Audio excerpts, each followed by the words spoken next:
டடா, நான் வந்துட்டேன். இன்றைக்கி நேரலையில் என்ன இருக்க போகுதுன்னா, இந்த கால் தசைகளுக்கு ஒரு நெகிழ்வுத்தன்மை கொடுக்கக்கூடிய பயிற்சி தான் இன்றைக்கி நம்ம செய்ய போகிறோம். வாங்க. காலை நேரத்தில் இணைந்திருக்கிறீர்கள். பிராணாயாம பயிற்சி அங்கம் இருக்குது, இணைந்திருங்க. இன்னும் சிறிது நேரத்தில் நான் நேரலையில் இருப்பேன்.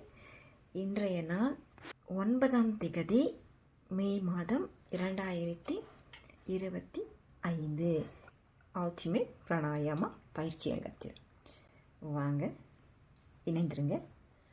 ஆரோக்கியம் என்பது நம்மளுடைய சொத்து. இந்த சொத்து யாருக்காகவும் விட்டு கொடுத்துறாதீங்க. ஓஜஸ்டா. நன்றி, வணக்கம்.